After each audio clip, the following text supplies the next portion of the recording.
Do you ever wonder, what in the world was it thinking when you hear about a ghost haunting someone? Well, now you can find out. In Ghost Stories The Flip Side, Fiona Fabblestabble, ghost and ghost representative, tells the ghost stories from the side of the ghosts. So sit back and get ready for the real story. The Flip Side.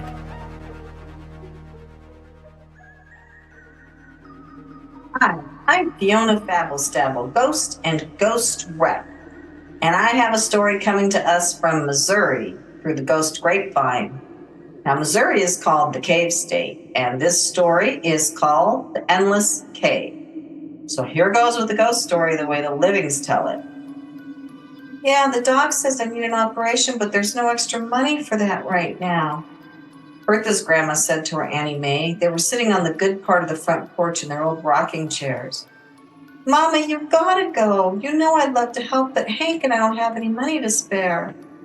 May, I know you can't help with money, but what you could help with is taking over Bertha and Jeb if I get too sick to care for them anymore. They're not in any trouble. They're good kids. Mama, you know Hank won't do that. You got to get better. Hank thinks those kids are tainted because of their pappy, and he doesn't want them around.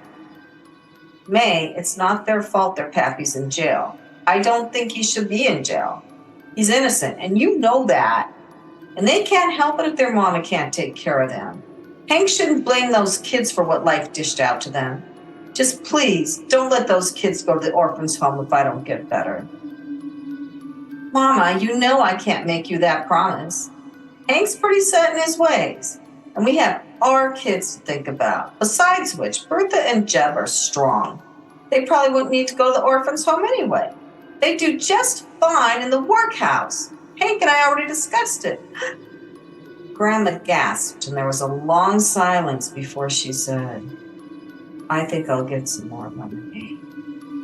Bertha, who'd been standing behind the door listening, moved away, twisting her apron in her hands. She'd known Grandma was sick, not just that sick.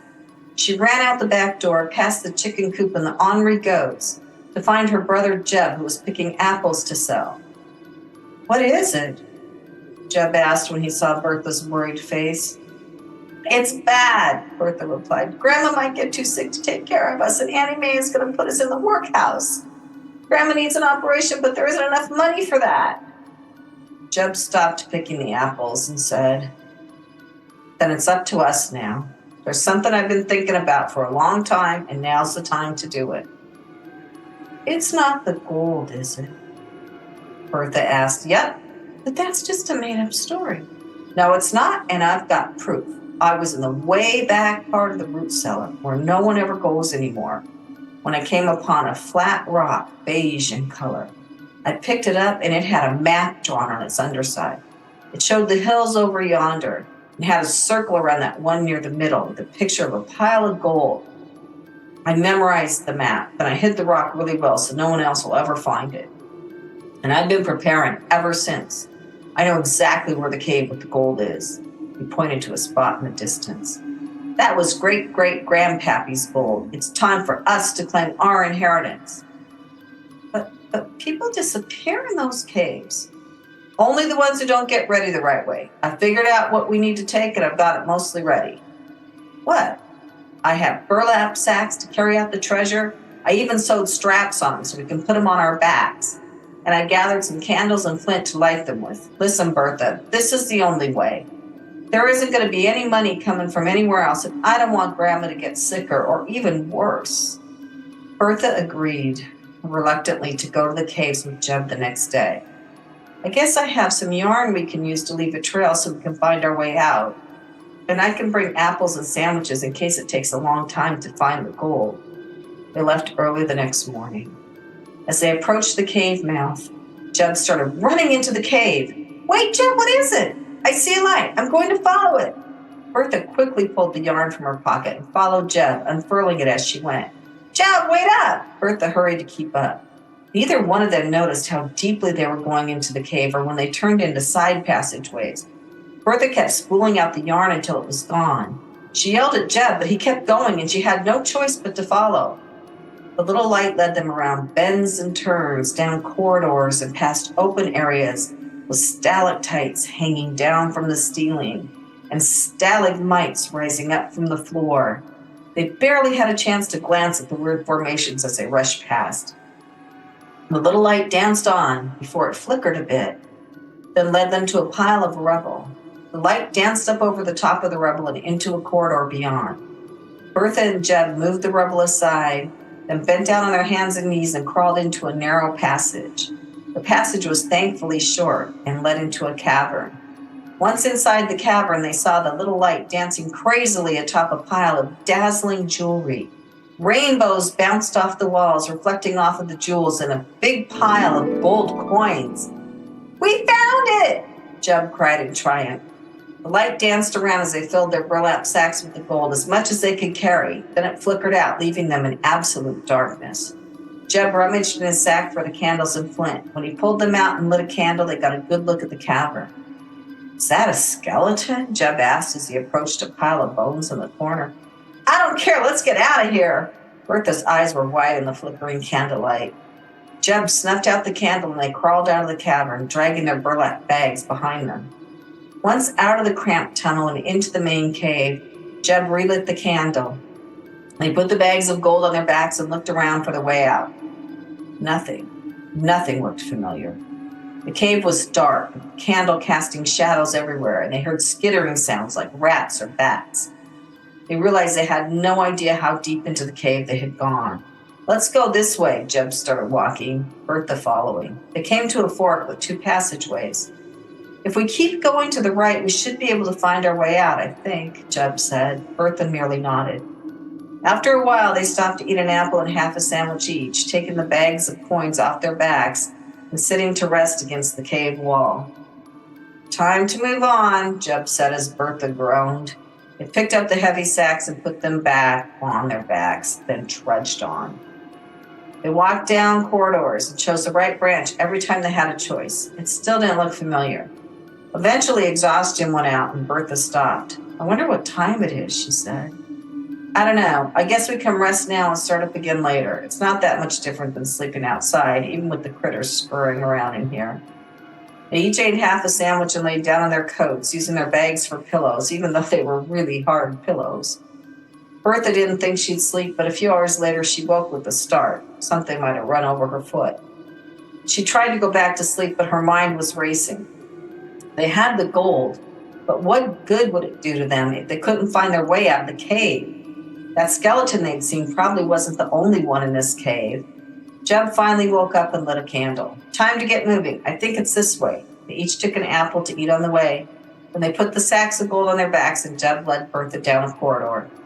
They came to a place with stalactites hanging down from the ceiling, but those didn't look like the same ones they'd seen before. It was hard to tell.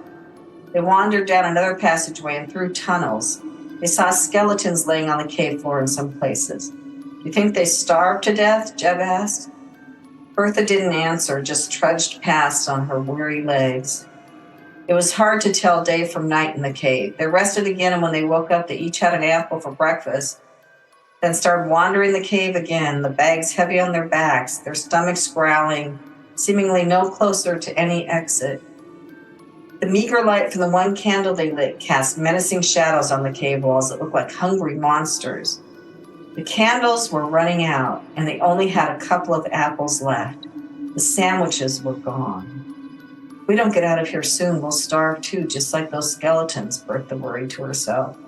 "Or a monster will get us."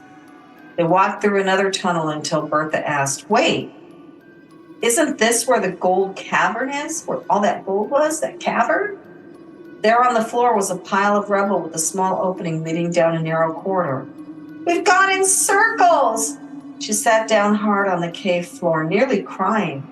Jeb sat down too and put his head in his hands. "I wish the little light would come back here and lead us out of here. Please, little light, come back and save us," Jeb yelled. "Little light, please come back. Lead us out of here," Bertha yelled. "Please, please, please." A few seconds later, they spotted the little light. It was moving away from the cavern entrance, flickering but still visible. "Come on!" Jeb yelled to Bertha. The two children moved as fast as they could, following the little light, twisting and turning down corridors, past stalagmites and stalactites. At times, it seemed like the little light was waiting for them when they couldn't keep up, tired as they were. They kept following it until it sparkled down to the floor of the cave and winked out. Jeb lit their last candle stub and showed it on the ground where the little light had been. There was the end of Bertha's yarn! They cried with joy and yelled, "Thank you, little light!" Then followed the yarn. Every step was a chore, hungry, exhausted, their backs aching from carrying the gold. The yarn seemed to go on forever, but neither one of them wanted to make their sacks lighter by dumping out any of the gold. Because even though there was more gold in the cavern, they both knew they would never, ever go back into that cave again. They finally reached the cave entrance. As they left the cave, the bright sunlight made them blink and squint. Bertha and Jeb dragged themselves home, concentrating on just putting one foot in front of the other. Their grandma was in the fields behind the house, calling their names and looking everywhere when she saw them straggling back from the cave. "Where have you been? I've been looking and looking." Bertha and Jeb looked at each other. "We went to find great-great-grandpappy's gold," Jeb said. Grandma looked at him hard, her mouth opening to scold him when he said, "And we found it." Grandma's eyes went wide as she noticed the burlap sacks they had on their backs. She put her hand to her forehead, a look of shock on her face. They made their way slowly back to the house where Grandma fed them and put them to bed. The gold was put to good use. Grandma got her operation and lived a long time after. They were able to fix up their property and spend some money on fun things. Uncle Hank and Annie Mae were a lot nicer to them all, but no one would ever tell them where the gold had come from, no matter how many times they asked. Hold that gold! I have Eleanor here to tell her side of the story. My name is Eleanor. One day I was playing in the cave and I fell and hit my head. The next thing I knew, I was a ghost. And I want to set the record straight. I'm not just the little light. I'm a ghost, a girl ghost. And I want to tell you that I did not lead Bertha and Jeb into the cave on purpose. I didn't even know they were following me. You see, I like to float. And when I float, I emit a little ball of light. It's just a part of the floating. But I can't float all the time. I have to build up the energy to float.